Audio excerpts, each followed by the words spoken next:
കുറച്ച് slice ആയിട്ടെടുത്ത bread വെച്ചിട്ട് ഉണ്ടാക്കാൻ പറ്റിയ അടിപൊളി ഒരു ഡെസേർട്ടിൻ്റെ റെസിപ്പിയുമായിട്ട് ഞാൻ വന്നിരിക്കുന്നത്. Hi friends, welcome back. എല്ലാ കൂട്ടുകാർക്കും ഷിൽജി ബ്ലോഗ്സിൻ്റെ പുതിയ വീഡിയോയിലേക്ക് സ്വാഗതം. ഞാനിവിടെ സ്ലൈസ് ആക്കിയെടുത്ത ബ്രെഡ് കൊണ്ടുണ്ടാക്കുന്ന അടിപൊളി ഒരു പുഡിങ്ങാണ് കേട്ടോ. കുറഞ്ഞ ചേരുവകൾ വെച്ചിട്ട് നല്ല ടേസ്റ്റി ഉണ്ടാക്കിയെടുക്കാം. എല്ലാ കൂട്ടുകാരും ഇതൊന്ന് ട്രൈ ചെയ്ത് നോക്കിയതിന് ശേഷം അഭിപ്രായങ്ങളൊക്കെ പറയണേ. പിന്നെ ഒരു കാര്യം, ആദ്യമായിട്ട് എൻ്റെ ചാനൽ കാണുന്ന കൂട്ടുകാരൊക്കെ ഒന്ന് സബ്സ്ക്രൈബ് ചെയ്യാൻ മറക്കരുത്. അതുപോലെ അതിൻ്റെ അടുത്ത് ആ ബെൽ ബട്ടൺ ഒന്ന് എനേബിൾ ആക്കിയാൽ ഞാനിടുന്ന എല്ലാ വീഡിയോസിൻ്റെയും നോട്ടിഫിക്കേഷൻ നിങ്ങൾക്ക് കിട്ടുവേ. അതുപോലെ എല്ലാവർക്കും ഒന്ന് ഷെയർ ചെയ്ത് കൊടുക്കണം. ഇതിന് വേണ്ടിയിട്ട് ഞാൻ എടുത്തിരിക്കുന്ന 8 പീസ് ബ്രെഡാണ്. ഇതിൻ്റെ സൈഡെല്ലാം കട്ട് ചെയ്യാവേ. നല്ല സോഫ്റ്റ് ബ്രെഡ് വേണം എടുക്കാൻ. ഇനി നമുക്കിത് കട്ട് ചെയ്ത് പീസസ് ആക്കി മുറിച്ച് മാറ്റാവേ.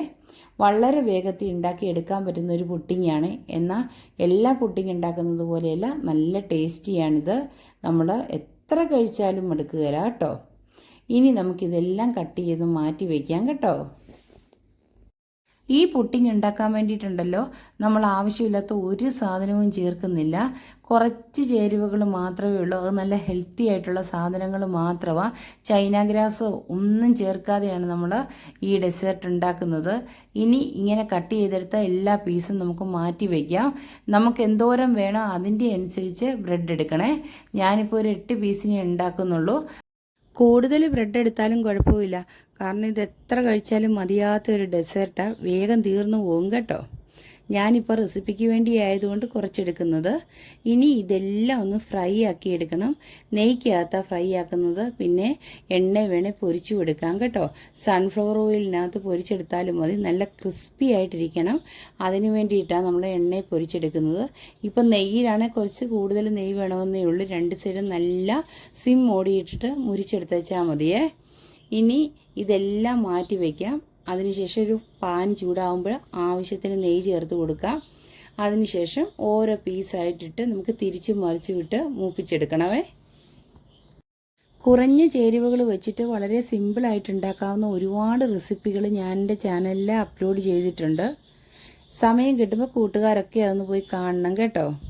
നിങ്ങളുടെ വിലയേറിയ അഭിപ്രായങ്ങളൊക്കെ അറിയിക്കണേ. ഇനിയിപ്പോൾ എല്ലാ ബ്രെഡും ഞാൻ ഇട്ട് കൊടുക്കുന്നുണ്ട്. തിരിച്ച് മറിച്ച് വിട്ട് ചെറിയ തീ തന്നെ ഇട്ട് വേണം വേവിച്ചെടുക്കാൻ. നെയ്യാണ് ഞാൻ ചേർത്തിരിക്കുന്നത് കേട്ടോ. എണ്ണ വേണേലും ഞാൻ പറഞ്ഞില്ലേ ഫ്രൈ ആക്കി എടുക്കാം. പക്ഷേ കരിഞ്ഞു പോകാതെ കരികരാ നമ്മൾ മൊരിയിപ്പിച്ച് കോരി എടുത്തേച്ചാൽ മതിയേ. ഇനി നമുക്ക് 2 സൈഡും ഇട്ടൊന്ന് മൂപ്പിച്ചെടുക്കാവേ. പല പല വെറൈറ്റി ആയിട്ടുള്ള പുഡിങ് നമ്മളെല്ലാവരും ഉണ്ടാക്കാറുണ്ട്. സാധാരണ പുഡിങ്ങൊക്കെ ഉണ്ടാക്കാൻ പോകുമ്പോൾ ഇങ്ങനത്തെയൊക്കെ ഒന്ന് ട്രൈ ചെയ്ത് നോക്കണേ. ഇപ്പം കണ്ടില്ലേ, 2 സൈഡും നല്ല ബ്രൗൺ കളറായി കിട്ടിയിട്ടുണ്ട്. ഇനിയിപ്പം ഇത് മാറ്റി വയ്ക്കാം. ബാക്കി ഇരിക്കുന്നത് ഇതുപോലെ തന്നെ ഉണ്ടാക്കിയെടുക്കണേ. നേരത്തെ ഞാനും കോക്കനട്ട് പുഡിങ്ങിൻ്റെയൊക്കെ വീഡിയോ ഇട്ടിട്ടുണ്ട് കേട്ടോ. കോക്കനട്ട് പുഡിങ് നല്ല ടേസ്റ്റിയാണ്. അതും വളരെ കുറച്ച് ചേരുവകൾ മാത്രം മതി. സിമ്പിളായിട്ടുള്ള റെസിപ്പികൾ ഉണ്ടാക്കുന്ന രുചി കൂടുതൽ. ഇനി ബാക്കി ഇരിക്കുന്ന ബ്രെഡും ഇതുപോലെ തന്നെ നമുക്ക് ഫ്രൈ ആക്കിയെടുക്കാം. ഇനി സമയമില്ലാത്ത ആൾക്കാരൊക്കെ ആണെങ്കിൽ ഉണ്ടല്ലോ, ഇങ്ങനെയൊന്നും കഷ്ടപ്പെടണ്ട കേട്ടോ. നമുക്കിത് പാക്കറ്റിൽ വാങ്ങിക്കാൻ കിട്ടും. ടോസ്റ്റ് ചെയ്ത ബ്രെഡും എല്ലാം വാങ്ങാൻ കിട്ടുമല്ലോ ഇപ്പോൾ. അത് വാങ്ങിച്ചിട്ട് പെട്ടെന്ന് ഉണ്ടാക്കിയെടുക്കാം പുഡിങ്. അപ്പം നമുക്കൊരു തീ കത്തിക്കേണ്ടതോ അതുപോലെ ഫ്രൈ ആക്കേണ്ട ഒന്നും താമസമില്ല. പാക്കറ്റിൽ നിന്ന് പൊട്ടിച്ചിട്ടാൽ മാത്രം മതി. നമ്മുടെ നിത്യമായിട്ട് ഉപയോഗിക്കുന്ന ഒരു സാധനമല്ലേ ബ്രെഡ്.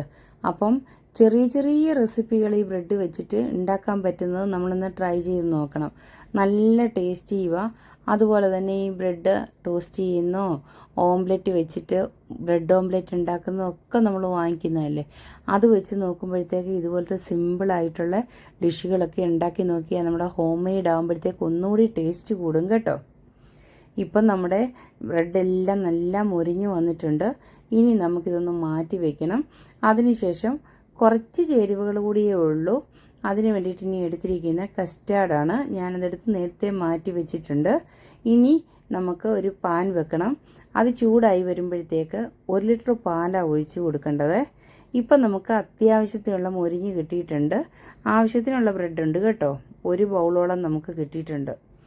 ഇനി പാനിലേക്ക് 1 ലിറ്റർ പാല്, കട്ടിപ്പാലായിരിക്കണം. ഒട്ടും അധികം വെള്ളം ചേർക്കരുത്. ഈ പാല് ചേർത്തതിന് ശേഷം ഉണ്ടല്ലോ, നല്ല തിള വരുമ്പോഴത്തേക്ക് ആവശ്യത്തിന് പഞ്ചസാര ഇട്ട് കൊടുക്കണം.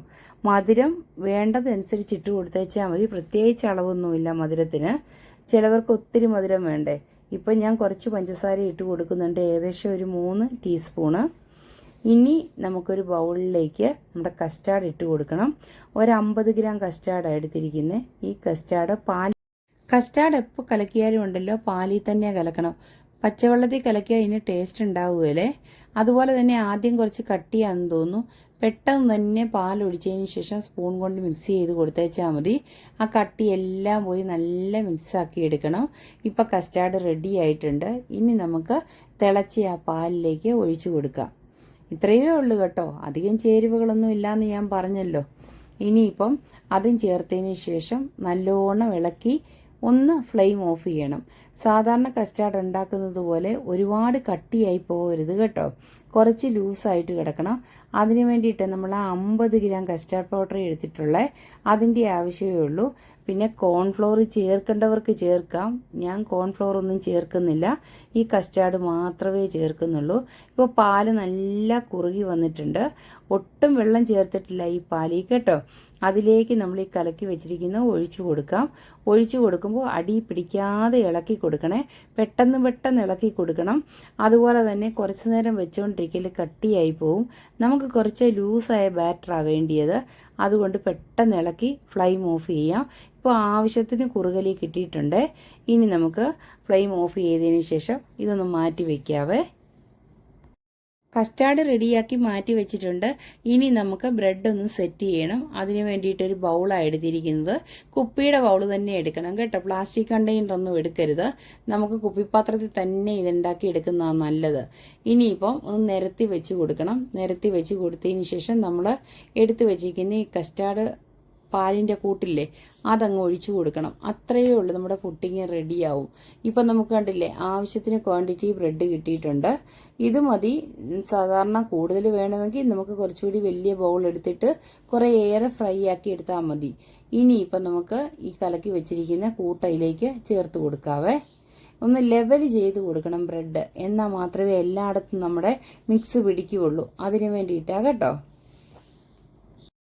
ഒരൊറ്റ കാര്യം മാത്രം ശ്രദ്ധിച്ചാൽ മതി, ബ്രെഡ് കരിഞ്ഞു പോകാതെ ഇതുപോലെ തന്നെ കിട്ടണം കേട്ടോ. അല്ലെങ്കിൽ ഒരു കരിഞ്ഞ ചുവ വരും. അതിന് വേണ്ടിയിട്ടാണ് മൂപ്പിച്ച് കളയരുതെന്ന് പറയുന്നത്. ഇനിയിപ്പം നമുക്ക് കൂട്ടെല്ലാം ഒഴിച്ചൊന്ന് സെറ്റാക്കി എടുക്കണം. നമുക്ക് നട്ട്സൊക്കെ വേണേൽ എന്ത് വേണേലും ഇട്ട് കൊടുക്കാം കേട്ടോ. നമ്മുടെ കയ്യിൽ എന്ത് നട്ട്സ് ഉണ്ടോ അത് പൊടിച്ച് ചേർത്താൽ ടേസ്റ്റ് കൂടും. പിന്നെ വാനില എസൻസ് ഒന്നും ചേർക്കുന്നില്ല. നമ്മളിത് ഈ മുട്ട ചേർക്കാത്തതുകൊണ്ട് വാനില എസൻസിൻ്റെ ആവശ്യവുമില്ല. ഇനി നമുക്ക് ഈ കൂട്ട് സെറ്റ് ചെയ്തതിൻ്റെ മണ്ടയിലേക്ക് ഒഴിച്ചു കൊടുക്കാം. മൊത്തം നികന്ന് കിട്ടണം, അതുപോലെ ഒഴിച്ചു കൊടുക്കണേ. എല്ലായിടത്തും ഇത് മിക്സായാലേ ഉള്ളൂ ഇത് കുതിർന്ന് കിട്ടത്തുള്ളൂ. ഒരു 10 മിനിറ്റ് ഇത് ഫ്രിഡ്ജിലേക്ക് വെക്കുമ്പോഴത്തേക്ക് പെട്ടെന്നുണ്ടല്ലോ നല്ല തണുത്തിട്ട് കഴിക്കാൻ നല്ല ഡെസേർട്ടായിട്ട് കിട്ടും. ഞാനിതൊന്ന് കുറച്ച് നേരം വെച്ച് കൊടുക്കുന്നുണ്ട്, ഒരു അരമണിക്കൂറോളം ഫ്രിഡ്ജിൽ വെച്ച് കൊടുക്കുന്നുണ്ട്. പിന്നെ കുറച്ച് കാഷ്യൂ ബദാം എല്ലാം ഞാൻ പൊടിച്ചിടുന്നുണ്ട്. പിന്നെ കുറച്ച് മുന്തിരി, എല്ലാവരുടെയും കയ്യിലുള്ള എന്ത് നട്ട്സ് വേണേലും ഇതിൽ ചേർത്ത് കൊടുക്കാം, ടേസ്റ്റേ ഉള്ളൂ. പിന്നെ ലാസ്റ്റ് ഞാൻ കുറച്ച് വൈറ്റ് എള്ളും കൂടി ചേർക്കുന്നുണ്ട്. ഒരു ടേസ്റ്റിനും അതുപോലെ തന്നെ കാണാൻ ഒരു ഭംഗിക്കും കൂടിയാണ് കേട്ടോ. അങ്ങനെ നമ്മുടെ പുഡിങ് ഉണ്ടല്ലോ റെഡി ആയിട്ടുണ്ട് കേട്ടോ.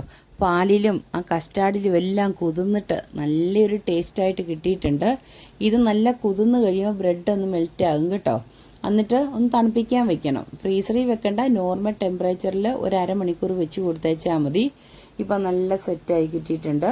ഇനി എല്ലാ കൂട്ടുകാരും ഇതൊന്ന് ട്രൈ ചെയ്ത് നോക്കണം. എല്ലാവർക്കും ഈ വീഡിയോ ഇഷ്ടപ്പെട്ട് കാണുമെന്ന് വിചാരിക്കുന്നു. ഇഷ്ടപ്പെട്ടാൽ ഇനിയും വെറൈറ്റി ആയിട്ടുള്ള വേറെ റെസിപ്പിയുമായിട്ട് ഞാൻ വരുന്നതായിരിക്കും. നെക്സ്റ്റ് വീഡിയോയിൽ കാണുന്നത് വരെ okay bye. Thanks for watching.